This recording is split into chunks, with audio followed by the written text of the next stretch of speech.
Okay, welcome back. In this part of the video, I'm looking at adjusting the rest of the director web figure.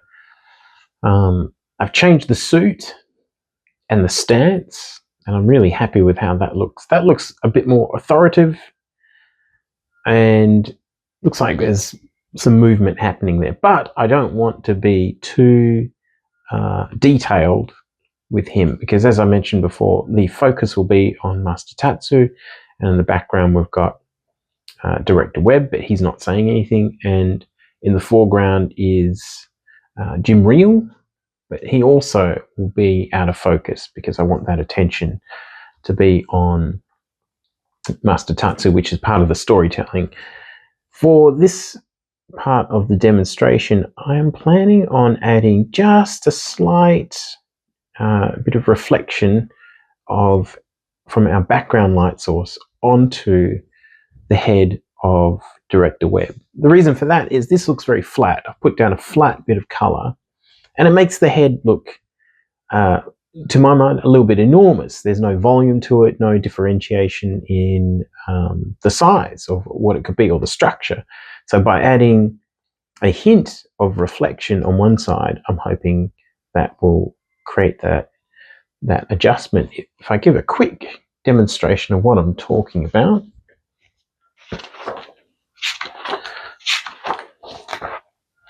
So for example, say I have what looks like just a circle, but as soon as I add shading to one side,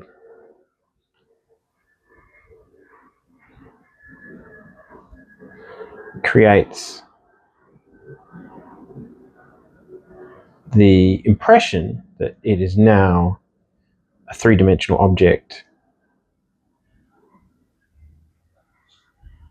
because we have a light source coming in from this direction, from the front and top, lighting this area, casting shadow on this part of the area. But my intention, say for example, with Director Webb, is to have our secondary light source from behind, leaving a little bit of light that's reflecting on the surface of his head, because his head is not just a flat two-dimensional plane. I want to create the illusion that it's three-dimensional, and it's going to be very subtle, and I'm probably, like I mentioned in a previous video, spending too much time thinking about this one little detail, but it's all those little details that sometimes can make the difference in the storytelling, and without even noticing, the viewer is picking up on those details with their eye, and that's what makes the story so great. It can add emotion, it can add feeling.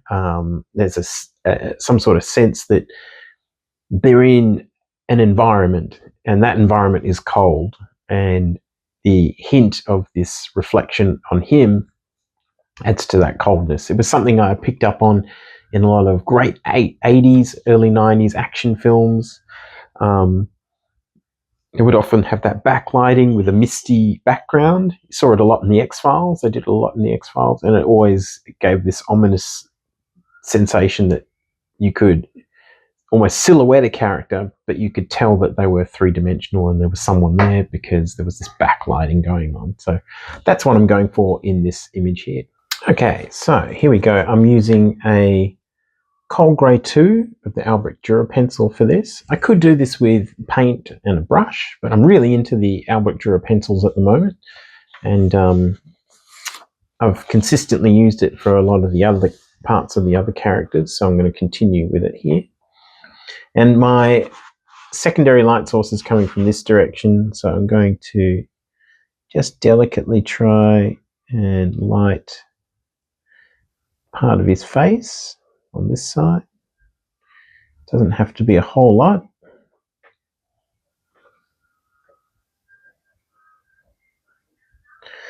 And maybe just tip of the nose.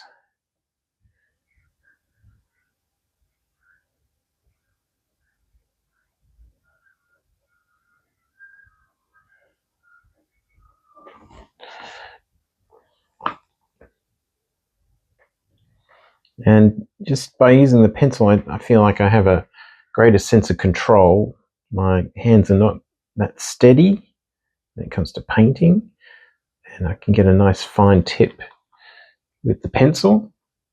And already I feel like that has given him just that little bit more three-dimensionality to it.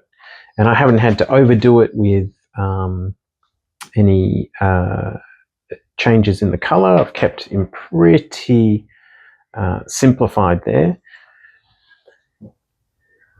Now I might just try and add a little bit of black, Albert Dürer black, to some areas just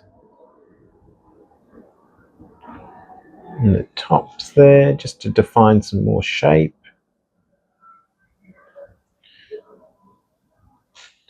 Not too much.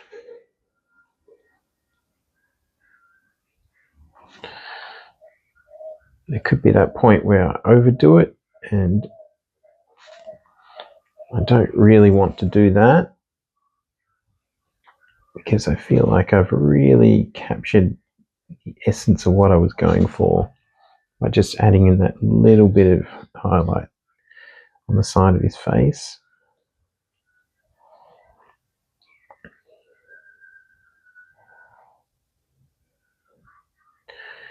And just to darken the top of his head,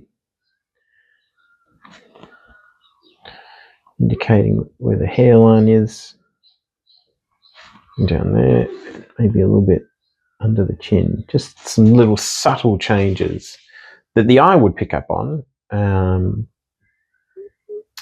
But if you were looking at the image as a reader, you wouldn't see it, but the eye notices those things, even if you don't think you do. All right.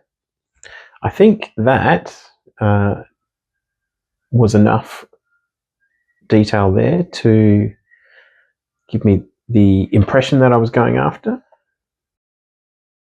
And now I'm going to move on to the gym reel in the foreground in the next video. And as always, you can check out more of Reel Paranormal Investigator and my comic book processes in the links below. Talk soon.